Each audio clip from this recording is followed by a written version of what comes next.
today we are here for the experiment electrical properties of the material, and I am Vipin Kumar, your teacher for this experiment. So first of all, the objective of this presentation. So there will be 4 objectives. First, to identify what is the resistivity and the conductivity, and just to make the differentiate between these two. So the conductor and the semiconductor, and the elucidation of the deformation and the impurity effect of these two, and identify the important effect of the topic on the conduction of the metals and the semiconductors. So for your report, as you are just for the informal report, so just to pay attention on the differentiate between the conductors and the semiconductors, and just to identify the effect of the doping on the semiconductors. So, as you know that there are 4 states of the material. So what we are studying is the solid material. So why I put the 4th state is the solid, liquid, gas, and the 4th one is the plasma. So we are paying attention on the solid materials. So the solid materials are the conductor, semiconductor, and insulator. And the better example is for the conductor called aluminium, copper, semiconductor, silicon, germanium, and insulator are the plastic and the wood. And here the ability to conduct the current is the charge per unit time. What is current? And this is the ability. In the conductor it is much higher. Semiconductor medium. In case of insulator it is very bad. And here are the 2 questions. First, how do we define the material's ability to conduct the current? The second, why do they have different abilities? So first we are going to give the answer of the first question. So here is the answer. The question was how do they differ? So it is basically the electrical resistance. You know what is the resistance? Resistance is just to resist something. If we are doing the, we are playing with the electricity, then it is electrical resistance. If we are dealing with the heat, it is thermal resistance. So resistance, it is the ability of the material to restrict the motion of anything, either electron, current, thermal, whatever it is. Okay. So we define the resistivity as R is equal to rho L by L, and here this factor known as the resistivity. Fine. And this is the length, and this is the area of the conductor in which the current is flowing. Fine. So here this is the Ohm's law, and this is the relation between the resistivity and the voltage and the current. And this is the electrical conductivity, which is the reciprocal of the resistivity. Okay. So higher will be the resistivity, means lower will be the conductivity. Okay, and vice versa. And better you can understand from this example. So this is ampere and this is ohm. So what generally resistance do? It just restricts the motion. Fine. And voltage, it is a kind of force. Just to go ahead. Okay. So what is the resistance? Now you can understand better. So the second question, why they are different? So they are different because of the bands. And you know what is the band? If you don't know, just pay attention quickly. So just consider this is the one atom. If it is one atom, so there will be definitely 2 levels. One will be higher, one will be lower, right? But if there are 2 atoms, so means this is the outermost shell, they will interact and they split the energy. And this splitting will be in the 2 different energy levels. Okay, if there are 3, so there will be 3 levels. If suppose there are infinite, so what you will feel that this is a kind of band. Okay, because this band will be multiple, they will increase in the numbers, and when you will observe, they will look like as the solid band, right? So just for that.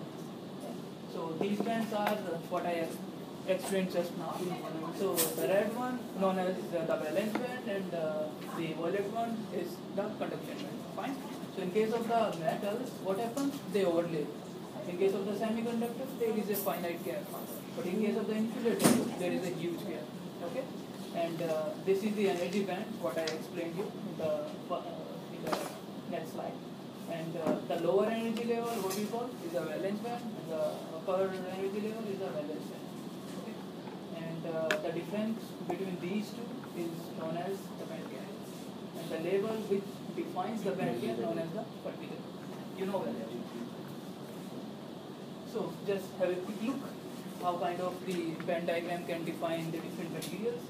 some metals have the overlapping of the metals, and this is the criteria just to define the metal. The semiconductor, there will be a finite gap, just pay attention on the theory here.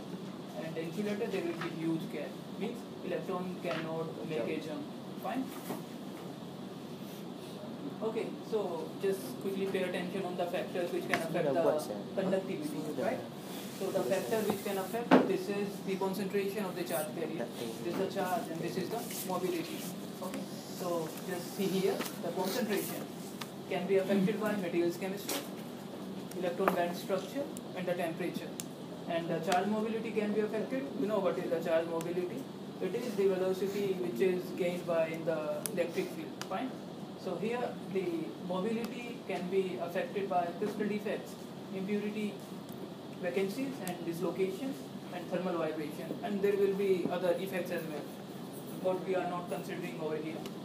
So just pay attention on the conduction of the metals, how the conductivity of the metals will be affected by these two factors. Okay, as you know that the charge will be fixed in coulombs. Okay, so but in the case of metals, this is the number of the charge carriers. It will be fixed. It's not going to change until unless you are not making any external change inside the material. Okay, but in case of the mobility, what will happen? Thermal vibration means that if you will heat the material, so the lattice of the material will be disbalanced and it will restrict the conduction of the current. What means that if you will heat a metal, it will reduce the conduction of the current. Okay. In other words, the conductivity will be reduces as you will increase the temperature. The second effect is the lattice imperfection. If there will be some deformation, okay, then it will again reduce your conductivity. The crystal defect, so these two are same.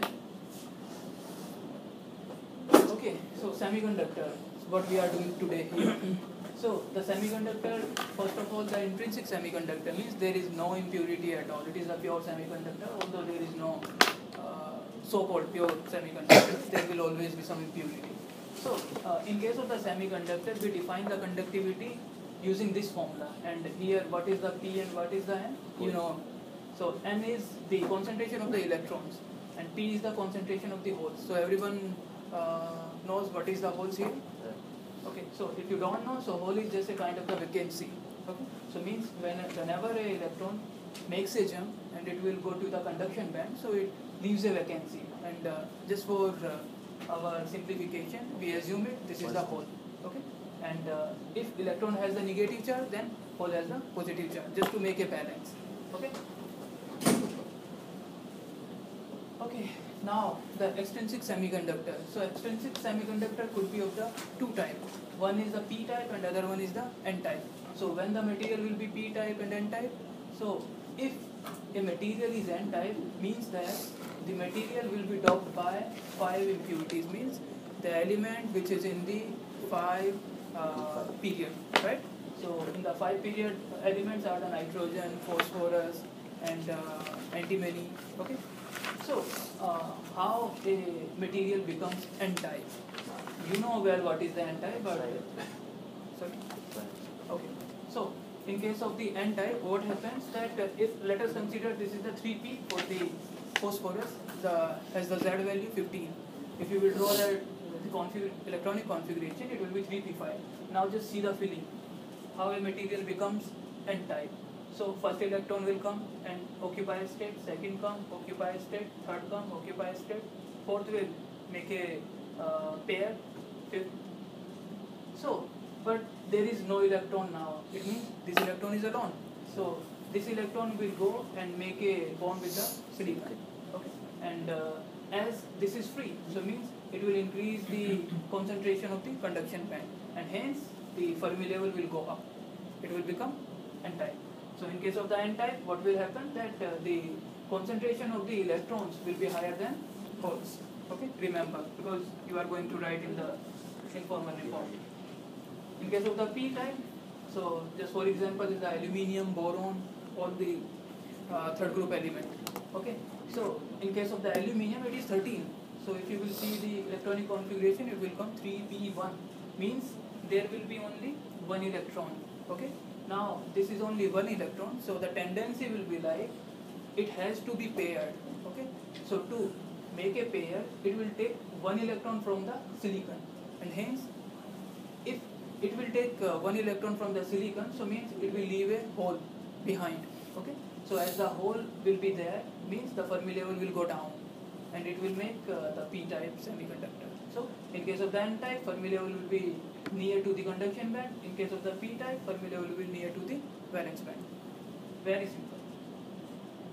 So it's for your simplification. If we will give you a wafer, how to identify whether it is n-type or p-type, just pay attention on the primary and secondary flat.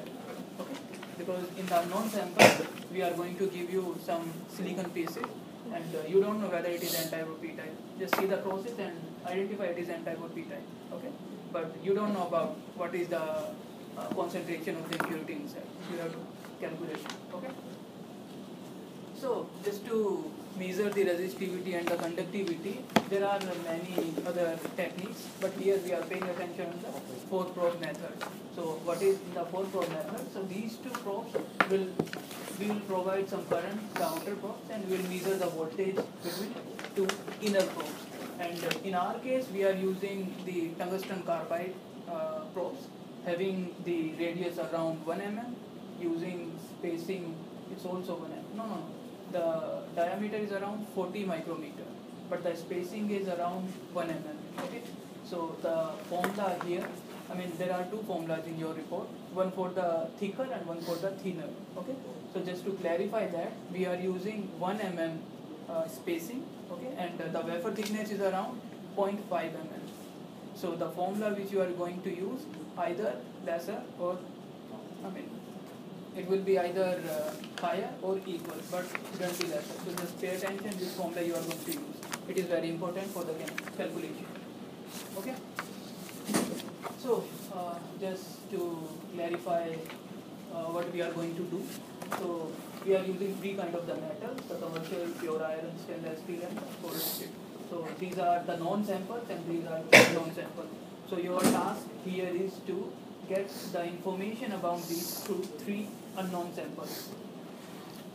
Okay, so here the experiment. So Patrick will let you know how to operate the instrument and get the values, but you have to do the calculation. And this is for the formal report, which you are not going to do. For you, it is just the informal report. Means there is a log sheet. You have to fill that log sheet. Okay. I think that's all for now. Okay, you upload your Thank you. report 1 week from now.